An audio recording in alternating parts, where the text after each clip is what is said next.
wa gatanu tariki 8 ukwezi kwa gatatu 2024.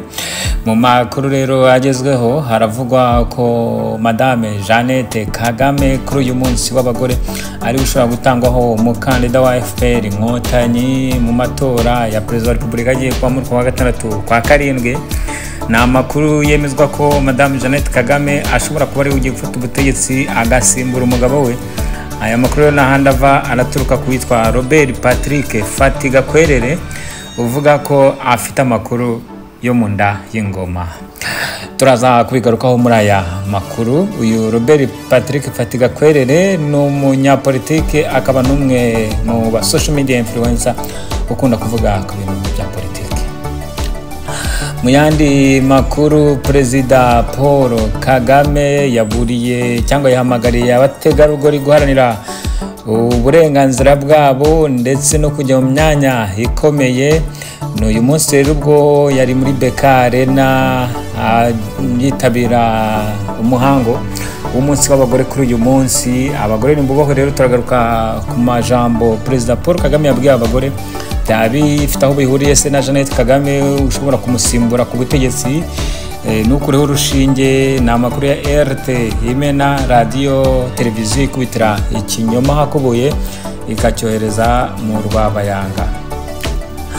Mu yandi makuru turabwira ko muri Kongo riri Kinshasa FARDC ingabo za Kongo zerekanye abantu 5 bavuga ko ari abo muri M23 bafatiwe Goma.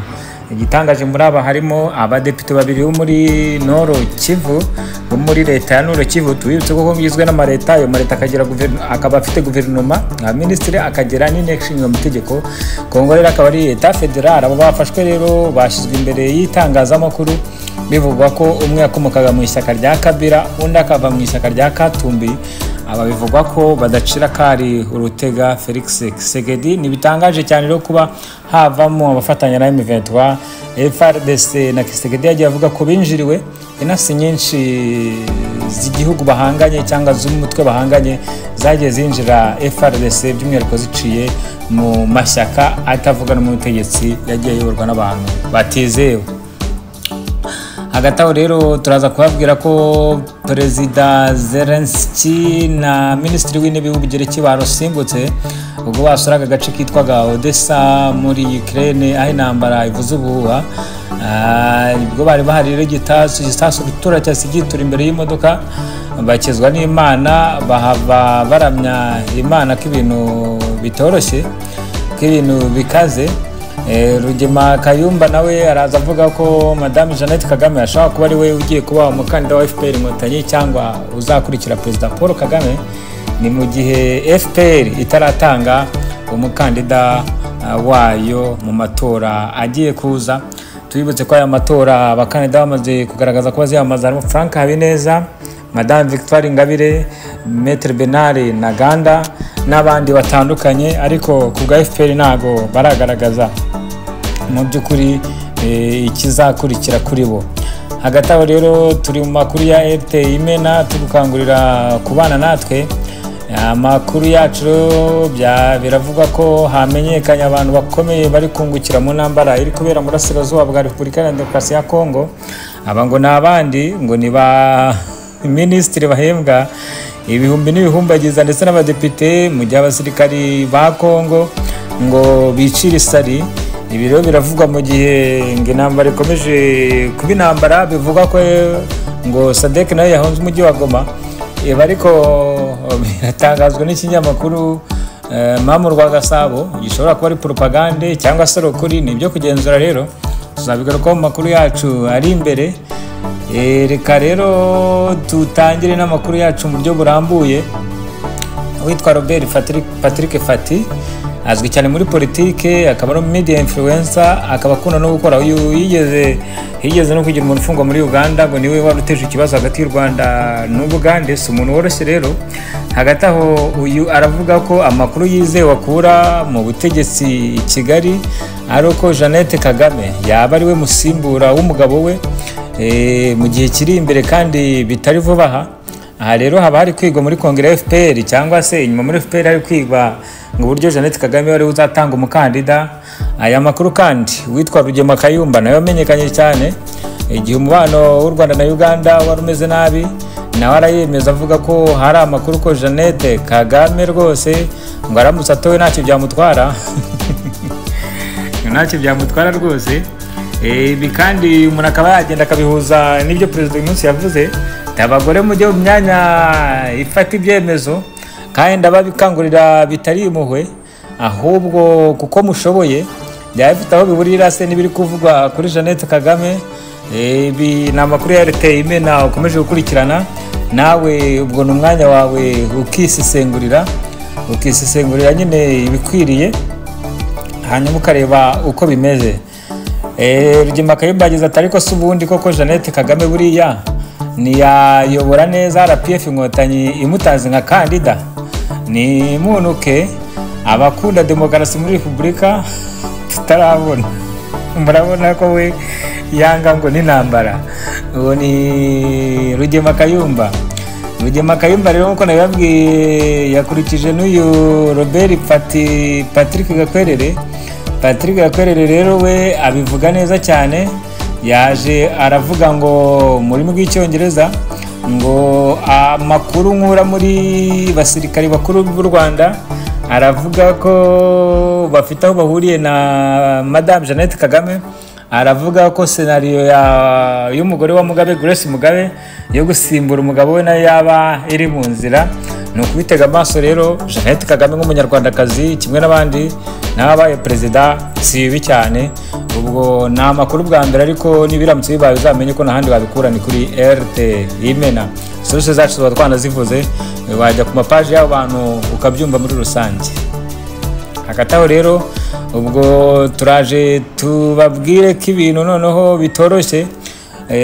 Witwa Revera Christine Coleman waravuga ko ubu imyaka 7 izajya ikatirwa umuntu wese uzaba ujya gushyingura umuntu waguye muri M23 akabivuga, kuko biravugwa ko abasirikari bo mu Rwanda bajya gufasha M23 nk'uko uyu Christine bivuga, ngo imiryango yabo yabwiwe ko nta muntu ukwiye kurira cyangwa atake ngo ikiriye ngo umuntu we yapfuye, ahubwo bagomba kuryumaho.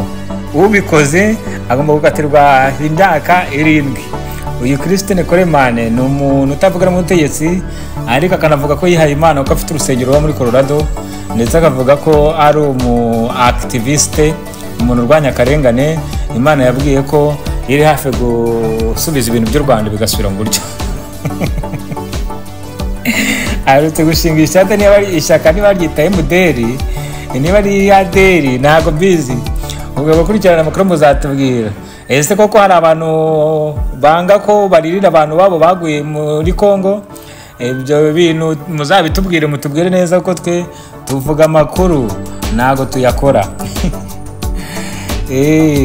Turakomeje rero, dukomeje n'amakuru yacu avugwa hirya no hino. Zelensky rero kuri ubu bivugwa ko icyo gisasu cyarashwe n'ingabo z'Uburusiya, kuko mu gace ka Odessa ngo hari gukoreshwa imyitozo yo gukoresha ubwato bugenda n'abadereva n'abakapiteni. Aha niho Zelensky ngo yari yagiye gusura rero uyu mugabo yazi kwishora mu ntambara, ngo bakunda kumuburira akanga ngo banza avuga ko ari we muntu ngo ukaze ngo ukaze ngo iby'intambara atabitinya. Niyo mpamvu yiyemeje gufata igihugu cy'akagishora kikaba cy'abacancuro, kikaba kirwana intambara z'abanyaburayi aho bahanganye n'Uburusiya n'Abanyamerika, we yicaye aho abantu be bari gupfa barashize. Abantu nk'aba rero nabo ni ikibazo umuntu agomba kubakritika. Hagati aho FRDC yerekanye abadepite 2 bo muri Nord Kivu, bivugwa ko bari abagambanyi ba M23 bafatiwe rero muri Goma. Ubwo bari muri gahunda zabo zisanzwe. Aba rero ngo bakomoka umwe mu ishyaka rya Kabila, undi mu ishyaka rya Katumbi. Aba rero bagejwe Kinshasa. Uko bigaragara ni abagabo b'ibikwerere, bivugwa ko bakoranye na M23, baba bari no muri gahunda yo kugira ngo M23 ikomeze itsinde, izafate Nord Kivu ubundi babe abakomeye kurushaho. Power corrupt niko abantu bajya bavuga.